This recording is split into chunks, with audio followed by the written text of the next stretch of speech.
तर चला एस्पायरंट्स, तर आता या पार्ट मध्ये आपण कव्हर करत आहोत ब्लड कोऑग्युलेशन अँड अँटी कोऑग्युलंट्स. तर एस्पायरंट्स, पाठीमागच्या पार्ट मध्ये आपण काय डिस्कस केलं? प्लेटलेट ऍग्रिगेशन आणि अँटी प्लेटलेट ड्रग्स. आता काय पाहतोय?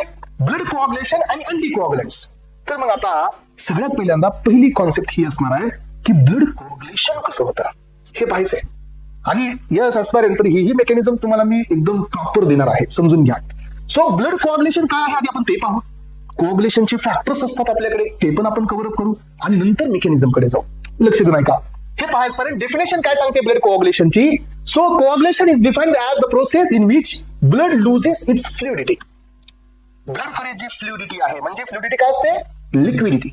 तुम्हाला माहिती आहे फिजिकल फार्मसीमध्ये एक आपल्याकडे स्टेटमेंट आहे, fluidity yes is inversely proportional to the viscosity. Viscosity जेवढी जास्त तेवढी फ्लुइडिटी कमी असते, है ना. आपल्याकडे ब्लड हे विस्कस आहे, पण हे सेमी विस्कस आहे. 5 times more viscous than water, पण एवढे बी नाही, कारण ते सर्क्युलेटिंग आहे. म्हणजे ब्लड हे फ्लुइड फॉर्म मध्ये आहे. पण ज्या वेळेला ब्लड कडे फ्लुइडिटी त्याची लॉस्ट होते, it is become a jelly like mass. This is called as a coagulation. याला नाव द्यायचं कोऑग्युलेशन. यानंतर काय असतं, आपल्याकडे अजून एक इम्पॉर्टंट डेफिनेशन असते, that is clot retraction. What is this clot retraction? So after the coagulation, तिथं जो सिरम असतो त्या पर्टिक्युलर लोकेशनला, तो उजिंग आउट म्हणजे काय? रिमूव्ह होणे, बाहेर येणे, आणि ते जे क्लॉट आहे ते श्रिंक होणे, that is called clot retraction. इथं दिले मी डेफिनेशन मध्ये, हे पहा. Clot retraction it is a process contraction of blood clot and oozing of the serum. Serum बाहेर येणे आणि क्लॉट हा छोटा होणे, साईज कमी होणे, कारण त्याला हिलिंग कडे जायचं म्हणून. ऍक्टिन, मायोसिन, सो थ्रोम्बोस्टेनिन, हे तिघं जर असतात क्लॉट रिट्रॅक्शनचे फॅक्टर्स. यानंतर एस्पेरन्स ब्लड कोऑग्युलेशन मध्ये रोल असतो व्हिटॅमिन केचा. पण आपण पाहिलं की क्लॉटिंग फॅक्टर्स जे असतात आपल्याकडे, टू बघा पेपर मध्ये विचारलं जातं, आपण खूप वेळा ऐकतो के मध्ये हे आहे, के मध्ये ते आहे, पण तिथे गेल्यावर कळतं की 2 आहे का 3 आहे, 9 आहे का 8 आहे, 10 आहे का 11 आहे. असं नाही झालं पाहिजे. कन्फर्म लक्षात ठेवायचं, व्हिटॅमिन के हा factor number 2, factor number 7, factor number 9 आणि फॅक्टर नंबर 10. ह्या 4 फॅक्टरला ऍक्टिव्हेट करतो. 2, 7, 27, 9, 10 असं लक्षात ठेवा. 27, 9, 10 हे व्हिटॅमिन के चा रोल असतो यांना ऍक्टिव्हेट करणं. आणि हा व्हिटॅमिन के, सो या फॅक्टरच्या ऍक्टिव्हेशनचा को फॅक्टर असतो. हा डायरेक्ट ऍक्टिव्हेशन नाही करत. So this is an gamma carboxylation process. Vitamin K तिथं को फॅक्टरचं काम करतो. That is why vitamin K is very essential for the clotting factor activation. मग आता व्हिटॅमिन के हा इन्व्हॉल्ड आहे फॅक्टर नंबर 2, 7, 9, 10 च्या ऍक्टिव्हेशनसाठी. हा कोऑग्युलेशनसाठी, बोन सिंथेसिससाठी, ओरल अँटीकोऑग्युलंटचा जर ओव्हरडोस झाला वारफॅरिनचा वगैरे, तर तिथे याचा वापर केला जातो अँटागोनिस्ट करण्यासाठी, कारण अँटीकोऑग्युलंटची ऍक्शन हा अँटागोनिस्ट करतो, कारण हा कोऑग्युलंट आहे. Vitamin K use in the salicylic poisoning. Salicylic म्हणजे कोण? ऍस्पिरिन. याच्या बी पॉइझनिंग मध्ये हा वापरला जातो, कारण ऍस्पिरिन बी कोण आहे? अँटीप्लेटलेट हा. सो एस्पायरेट्स, यानंतर पहा याची कॉन्ट्राइंडिकेशन आहे. मी तुम्हाला व्हिटॅमिनचे 3 क्लास तिकडे दिलेत पहा बायोकेमिस्ट्रीमध्ये. सो याच्यामध्ये तिसरा क्लास जो असतो मिनाडायॉन, हा सिंथेटिक असतो. व्हिटॅमिन के हा कॉन्ट्राइंडिकेट असतो अशा पेशंटमध्ये ज्याच्यामध्ये ग्लुकोज 6 फॉस्फेट डिहायड्रोजिनेजची डिफिशियन्सी असते. जर तुम्ही व्हिटॅमिन के दिला, हा ऍक्च्युअली कोण आहे व्हिटॅमिन के? हा व्हिटॅमिन के कोऑग्युलंट आहे, पण व्हिटॅमिन के3 हा सिंथेटिक आहे. जर तुम्ही हा सिंथेटिक दिला तर या अशा पेशंटमध्ये ज्याच्यामध्ये ग्लुकोज 6 फॉस्फेट डिहायड्रोजिनेज म्हणजे एचएमपी शंट पाथवेवाला एन्झाईम आहे, तो जर अब्सेंट असेल तर हिमोलायसिस होतं. आणि हा जर मिनाडायॉन तुम्ही न्यूबॉर्न बेबी मध्ये दिला तर कर्निक्टरस होतो. कारण का? हे बघा. So kernicterus due to the competitive inhibition of glucuronidation of the bilirubin. हे पहा, ग्लुकॉनेडेशन कॉन्जुगेशन काय आहे? तर ही मेटाबॉलिझमची रिएक्शन आहे. मग व्हिटॅमिन के पण ग्लुकॉनेडेशन कॉन्जुगेशन मेटाबॉलाइज होतो. बिलिरुबिन पण ग्लुकॉनेडेशन कॉन्जुगेशन मेटाबॉलाइज होतं. समजा एका न्यूबॉर्न मध्ये व्हिटॅमिन के3 आला तर तो जातो कॉन्जुगेशन मध्ये आणि व्हिटॅमिन बिलिरुबिनची लेवल वाढते, आणि बिलिरुबिन लेवल वाढली की कर्निक्टरस होतो. याचा अर्थ की हा कॉन्ट्राइंडिकेट असतो न्यूबॉर्न मध्ये द्यायचा नाही. ओव्हरडोस ऑफ अँटीकोऑग्युलंट म्हणजे वारफॅरिन मध्ये याचा वापर केला जातो. सो आपल्याकडे थ्रोम्बिनचे रोल पहा. काही रोल पण मी थ्रोम्बिनचे दिले. थ्रोम्बिन हा तुमचा फायब्रिनोजनला फायब्रिन मध्ये कन्वर्ट करतो. पहिला रोल सगळ्यात मेन, जो आता पुढे कळेल तुम्हाला. सो त्यानंतर पहा, ऍक्टिव्हेट करतो फॅक्टर 10, ऍक्टिव्हेट करतो फॅक्टर 8, प्लेटलेट्स अग्रिगेशन करतो आणि सेलचं प्रोलिफरेशन करतो. 4 ते 5 रोल आहे त्याला. सो 8 नाही, हा 13 आहे. 13 सो सॉरी, हे 13 नंबरचा फॅक्टर आहे. दिस इज क्रॉस लिंकिंग फॅक्टर. याला ऍक्टिव्हेट करतो. मग यानंतर आपल्याकडे आता चाललो आपण ब्लड क्लॉटिंगच्या फॅक्टर्स कडे. तर पेरेंट्स, आपल्या एक्झाम मध्ये कोणत्याही कॉम्पिटिटिव्हच्या, सो याच्यामध्ये 5 स्टार वाला जर पार्ट कोणता असेल तर हा आहे 5 star. Yes, blood clotting factors. So ज्या वेळेला सायंटिस्ट हे फॅक्टर डिस्कवर करत होते so depending upon the discovery, priority in the discovery, त्यानुसार हे फॅक्टर असाइन करण्यात आले.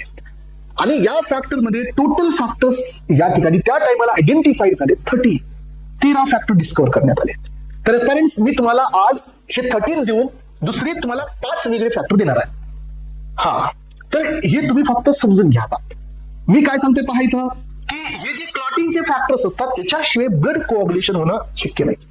म्हणून आता आपल्याला आधी काय समजून घ्यायचंय की फॅक्टर्स कोणते आहेत, मग आपण जाऊया इंट्रिन्सिक आणि एक्सट्रिन्सिक पाथवेकडे, नंतर पुढे डिस्कस करूया.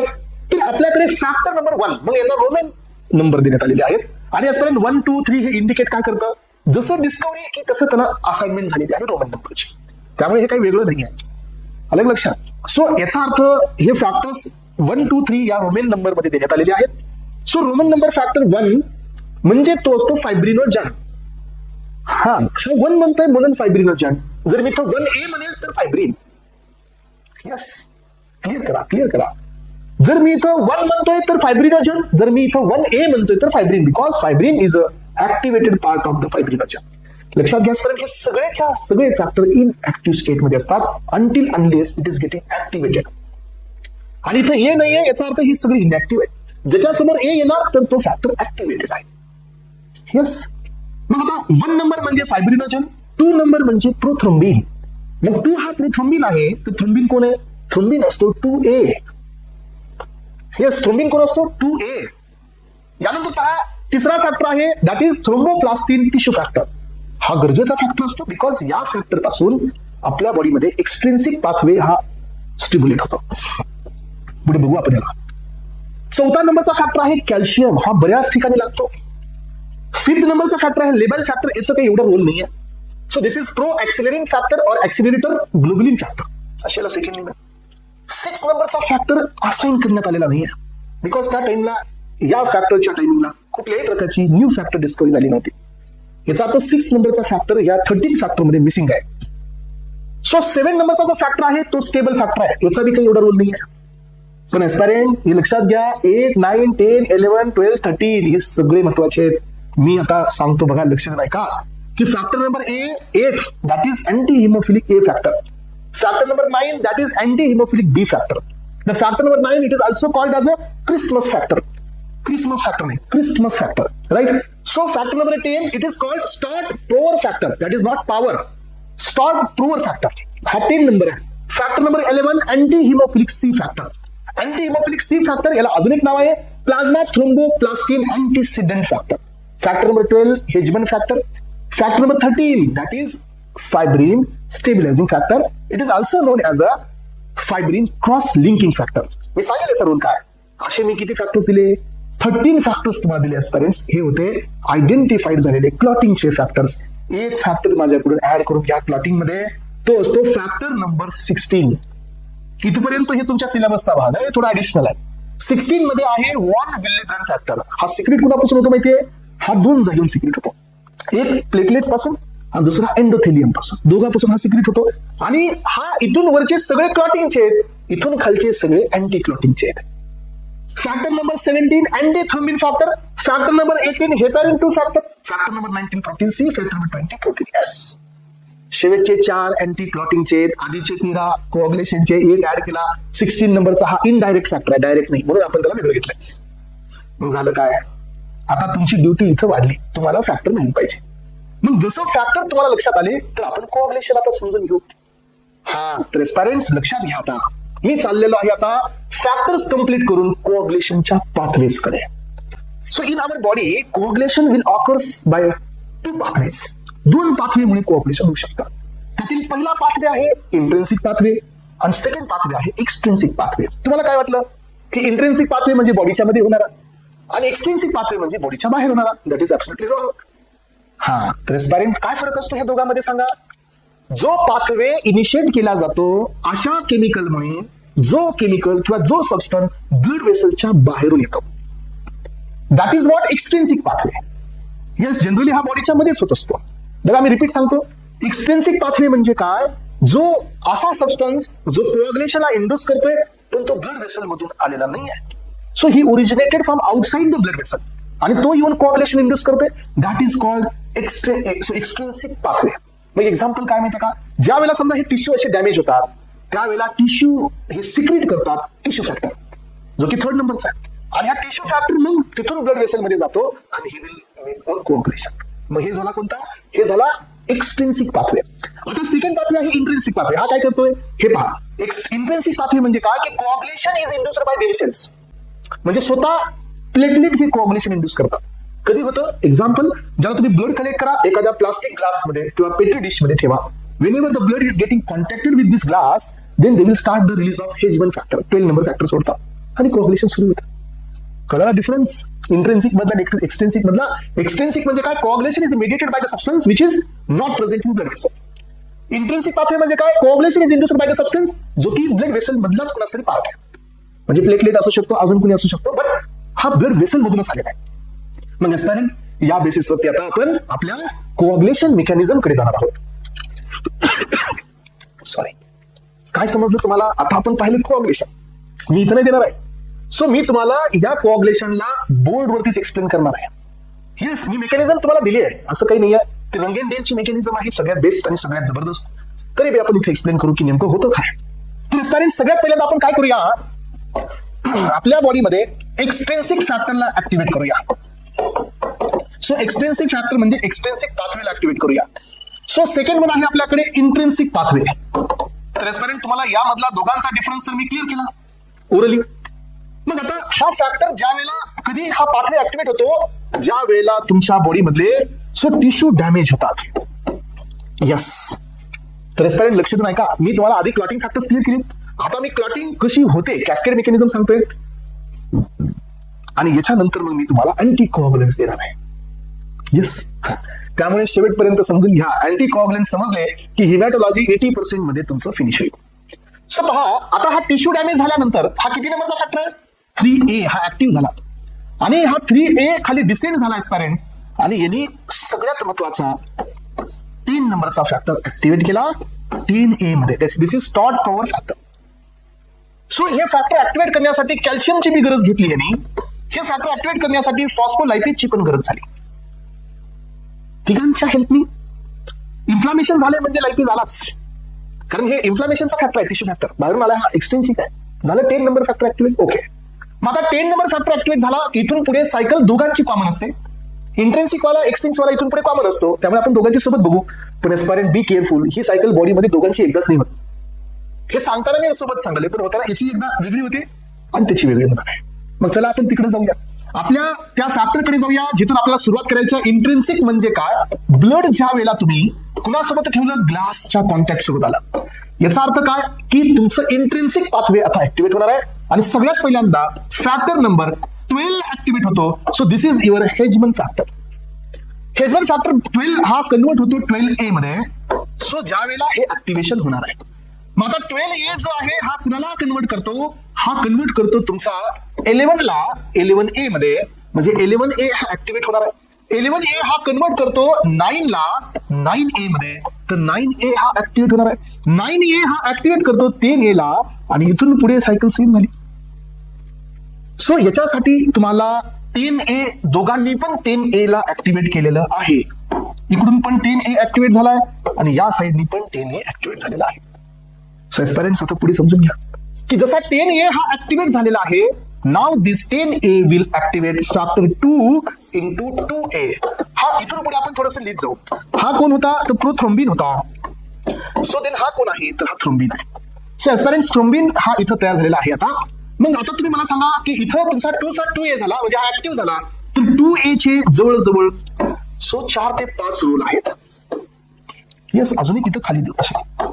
किती रोल आहे त्याचे? एकाचे 4 ते 5 रोल आहे. बघा कोणते कोणते.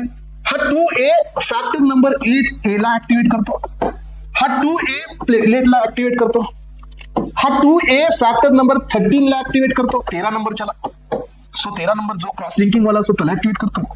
हा 2A सो हा 10 नंबरच्या फॅक्टरला ऍक्टिव्हेट करतो आणि हा 2A फॅक्टर नंबर 1 ला ऍक्टिव्हेट करतो. बघा, सो फॅक्टर नंबर 1 हा कन्वर्ट होतो 1A मध्ये आणि दिस इज युअर फायब्रिनोजन आणि हे fibrinogen converted into the fibrin.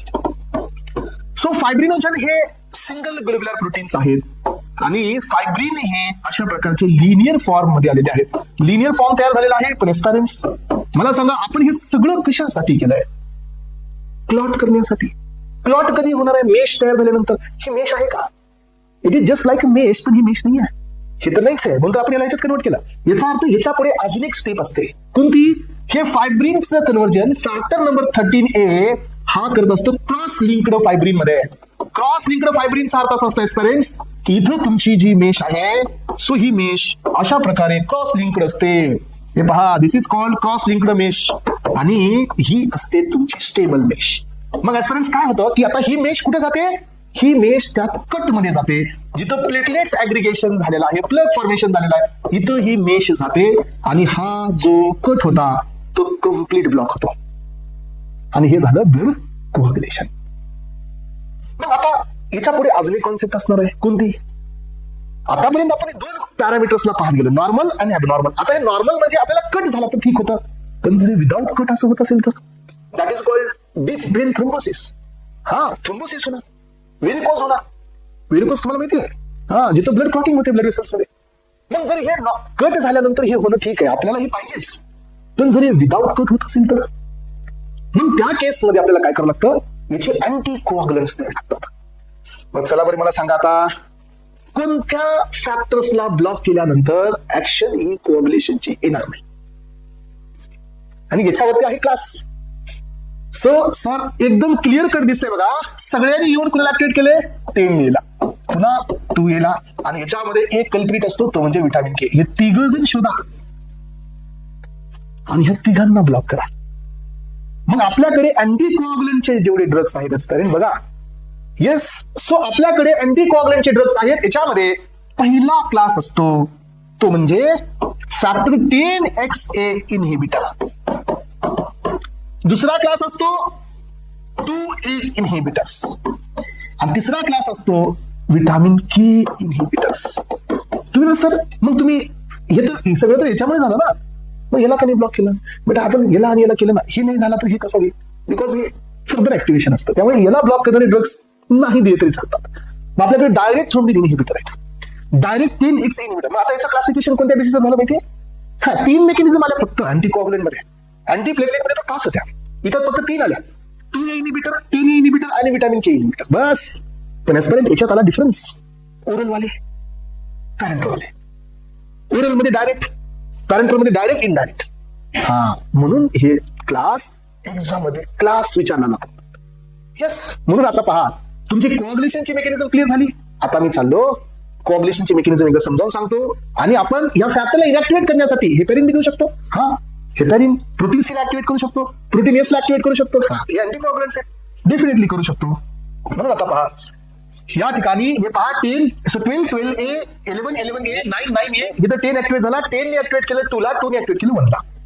मग आपण काय केलं बघा, 10A इनहिबिटर. सो ह्याचे बघा किती रोल आहेत, आणि 2A इनहिबिटर दिले, हे 2 क्लास.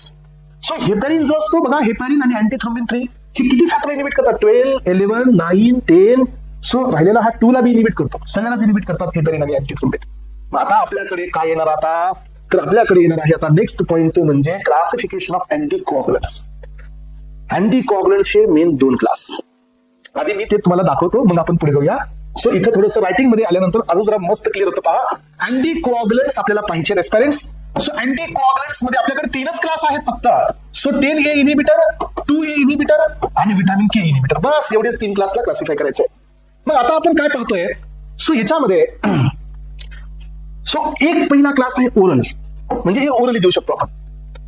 सो दुसरा क्लास आहे आपल्याकडे पॅरेंटल. येस, ओरल मध्ये एक क्लास म्हणजे विटामिन के, हा इथंच येतो, संपला, एवढाच येतो फक्त, दुसरीकडे येत नाही. विटामिन के चे अँटागोनिस्ट ओरलच आहे. त्यानंतर 10A चे इनहिबिटर पण ओरलच आहे, त्यामुळे इथं कन्फ्युजन होत नाही. पण एस्पायरेंट्स 2A चे इनहिबिटर वेगवेगळे आहेत, इथं बी आहेत तिकडे बी आहेत. मग आता ह्या क्लासमध्ये 2A इनहिबिटर डायरेक्ट आहे.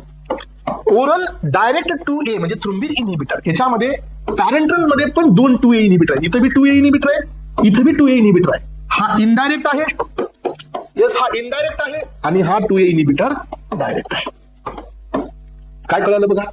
सगळंच कळायला पाहिजे, कारण हा क्लास तुम्ही थोडस गरजेचं असतं. बघा, आपलं क्लासिफिकेशन एवढ्यावरच आहे. हे दोन क्लास फिक्स आहेत. एक्स ए म्हणजे 10A ओरल मध्येच आहे, विटामिन के ओरल मध्येच आहे. कन्फ्युज होतो थ्रोम्बिन इनिबिटर मध्ये. थ्रोम्बिन इनिबिटर दोन्हीकडे ओरल मध्ये बी पॅरेंटल मध्ये. पण फरक कसा आहे, ओरल मध्ये डायरेक्ट आहे म्हणजे oral direct thrombin inhibitor, parental मध्ये दोन आहेत, डायरेक्ट बी आहे इनडायरेक्ट बी आहे. मग कसं सांगायचं? सो तुम्हाला जर क्वेश्चन विचारला की इनडायरेक्ट पॅरेंटल थ्रोम्बिन इनिबिटर, तर याचे एक्झाम्पल सांगा. डायरेक्ट पॅरेंटल थ्रोम्बिन इनिबिटर, तर याचे एक्झाम्पल सांगा. ओरल डायरेक्ट थ्रोम्बिन इनिबिटर, तर याचे एक्झाम्पल सांगा. असा आहे क्लास. आणि ह्या क्लासमुळे तुमचा क्लास इथं आता संपत चाललेला आहे बघा. सो यामध्ये तुम्हाला दिसतं की आता पहिला क्लास आहे पॅरेंटल. पॅरेंटल मध्ये दोन क्लास, इनडायरेक्ट आणि डायरेक्ट. सो इनडायरेक्ट मध्ये पहा, फर्स्ट क्लास अनफ्रॅक्शनेटेड हेपॅरिन हा पहिला क्लास आहे याच्यातला. लो मॉलिक्युलर वेट हेपॅरिन हा दुसरा क्लास आहे. आणि सिंथेटिक पेंटासॅकराइड हेपॅरिन हा तिसरा क्लास आहे.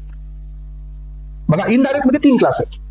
सो हे unfractionated heparin first class, low molecular weight heparin second class आणि सिंथेटिक पेंटासॅकराइड हेपॅरिन हा तिसरा क्लास, असे तीन क्लास आहेत. मग आता हे तर त्याचं एक्झाम्पल आहे, याचा विषय सोडून द्या. लो मॉलिक्युलर वेट हेपॅरिनचे example, so enoxaparin, reviparin, nadroparin, dalteparin आणि पेर्नापॅरिन. पाठ करावं लागेल, ह्याला निमोनिक्स बनवा. निमोनिक्स करा आणि पाठ करा, कारण कन्फ्युजनची दुकान आहे हे क्लासिफिकेशन. जेवढं कन्फ्युज तेवढं एक्झाम मध्ये लो अॅक्युरेसी. सो सिंथेटिक मध्ये बघा, सिंथेटिक पेंटा हाय मॉलिक्युलर वेट म्हणायला काही हरकत नाही, हे कॉम्प्लेक्स मध्ये असतात. फोंडापॅरिनेक्स हा फेमस ड्रग आहे बरं का. सेकंड आहे डेनापॅराइड आणि तिसरा आहे हायड्रोपॅरिनेक्स. हे तीन ड्रग असतात जे की सिंथेटिक पेंटासॅकराइड आहेत, इनडायरेक्ट आहेत आणि पॅरेंटल. कळलं? आता पॅरेंटल मध्ये डायरेक्ट हे बी थ्रोम्बिनच आहे म्हणजे 2A इनिबिटर्स आहेत. सो हा तुमचा बायवली रुटीन आर्गॅट्रोबेन. सो हा जो विटामिन के आहे हे ओरल मध्ये आपल्याकडे दोन आहेत, विटामिन के अँटागोनिस्ट आणि डायरेक्ट 10X इनिबिटर. विटामिन के चे अँटागोनिस्ट 4, डायकोमेरॉल, वारफॅरिन सोडियम, ऍसिनोकोमेरिन आणि फेनिडिडायम. सो फेनिडिडायम हा फेनिडिडायम असतो, फेनिडिडायम इथं आई येणार अजून. आणि डायरेक्ट 10X इनिबिटर म्हणजे आता ओरल मध्ये 10A इनिबिटर. सो हे आहे तुमचे रिवारोक्झेबन आणि एपिझेबन. एपिझेबन आणि रिवारोक्झेबन हे दोन ड्रग आहेत 10A इनिबिटर ओरल मध्ये. आणि लास्ट वाला क्लास आहे डायरेक्ट थ्रोम्बिन ओरल वाले, तिकडे डायरेक्ट होते पॅरेंटल वाले, हे ओरल वाले. सो डॅबिगॅट्रन, इटेक्झिलेट आणि हे आहे तुमचा झिमेलोगॅट्रन. हे झालं क्लासिफिकेशन. तुम्हाला माहितीये का हे ड्रग्स किती मेन आहेत आणि वरून हे थोडेसे हार्ड बी आहेत. तर तुम्हाला एकच पर्याय आहे प्रॅक्टिस. आधी वेणार मेकॅनिझम क्लिअर. तर तुम्हाला क्वेश्चन जर आला समजा की सांगा एपिझेबन हा कुठला क्लास आहे, तुम्ही सांगायचं की सर हा 10X इनहिबिटर आणि ओरल आहे. तुम्हाला हे विचारत आलं की सर वारफेरिन कोण आहे, तर हा ओरल आहे आणि विटामिन के चा अँटागोनिस्ट आहे. अशा प्रकारे तुम्ही काय करा, हे क्लासिफिकेशन करून घ्या. क्लासिफिकेशन झालं, कोअग्युलेशनच्या मेकॅनिझम झाल्या, हे फॅक्टर्स तुमचे लक्षात आले आणि माझ्या हिशोबाने इथं सो तुमचा हा पार्ट क्लिअर झालेला आहे कोअग्युलेशन आणि अँटी कोअग्युलेशनचा. होपफुली एस्पायरंट तुम्हाला अँटी कोअग्युलेशन किंवा कोअग्युलेशन आणि अँटी कोअग्युलन्स हे क्रिस्टल क्लिअर झालेले आहेत. राईट. चला तर आता याच्या पुढच्या पॉईंट कडे जाऊया. आता नेक्स्ट बीट, पुढचा बीट काय सांगतो बघा. सो पुढचा बीट आहे काही तुमच्यासाठी टेस्ट आहे. सो गव्हर्नमेंटचं प्रिपरेशन आहे, एकदम छोटे छोटे बीट वरून क्वेश्चन्स येतात. जसं की हे टेस्ट आहे ब्लिडिंग टाइम. हा ब्लिडिंग टाइम म्हणजे काय, कट झाल्यापासून ब्लड अरेस्ट होण्यापर्यंतचा टाइमिंग किती असतो, 3 ते 6 मिनिट. हे विचारलं जाईल तर हे डुके मेथड हा विचारले जातं. क्लॉटिंग टाइम म्हणजे काय, ब्लड क्लॉट होण्यापर्यंतचा time. Interval from the oozing of the blood after the cut म्हणजे काय, सो सिरम निघून जाऊस तर क्लॉट तेव्हा होणार ना, तर तो टाइम हे कॅपिलरी ट्यूब मेथडनी बनवला लागतो. तुम्ही प्रॅक्टिकल मध्ये बीफा मध्ये केलेलं असतं बघा, कट कट कट है ना. So capillary tube 3 to 8 minutes. So हा प्रोलॉंग होतो हिमोफिलिया. हिमोफिलिया म्हणजे थ्रोम्बिन फॅक्टर नंबर 8 जर नसेल तर हा प्रॉब्लेम होतो. Prothrombin time, it is time taken by the blood to clot after addition of the thromboplastin. म्हणजे तुम्ही थ्रोम्बोप्लास्टिन टाका आणि ब्लड क्लॉट व्हायला किती टाइम लागतो बघा, that is thrombin time. Normal duration असतो ते असतं 10 to 12 सेकंड. सो प्रोलॉंग होत असतो प्रोथ्रोम्बिनच्या डिफिशियन्सीमध्ये. फॅक्टर नंबर 1, 5, 7 आणि 10 यांच्या डिफिशियन्सीमध्ये वाढतो. थ्रोम्बिन टाइम काय असतो, so thrombin time is a time taken for the blood clot by addition of, so after आहे after addition of thrombin. Thrombin टाइमनंतर क्लॉटिंगला किती वेळ लागतो हे काही एवढं इम्पॉर्टंट नाही आहे, तर पहिले दोन इम्पॉर्टंट आहेत. सो यानंतर याचा नॉर्मल टाइम असतो 12 to 20 सेकंड. हा हे थोडं मेन आहे आपल्याला एक्झाम पॉईंट ऑफ व्ह्यू याच्यावर क्वेश्चन आहे. So bleeding disorders. मग आता ब्लिडिंग डिसऑर्डर कधी होतील, ज्यावेळेला क्लॉटिंग फॅक्टर अब्सेंट असतील. 13 पैकी कोणीतरी नसेल तेव्हा तर क्लॉटिंग होणार नाही. मग याच्यामध्ये हिमोफिलिया सगळ्यात मेन समजून घ्या. 5 स्टार रेटिंग देऊन टाकायला हिमोफिलिया, कारण आपल्याकडे 3 हिमोफिलिया आहेत. हिमोफिलिया A, B आणि C. 8, 9 आणि 11. किती, 8, 9 आणि 11 3 आहेत. मग हिमोफिलिया म्हणजे काय असतो? दुसरा पर्पुरा आहे आणि वन विलिब्राइल डिसीज म्हणजे तो WH फॅक्टर असेल की हा रोग होतो. Haemophilia is a group of 6 linked inherited blood disorder characterised by prolonged in clotting time. आणि यामध्ये ब्लिडिंग टाइम हा नॉर्मल असतो, क्लॉटिंग टाइम हा प्रोलॉंग होतो.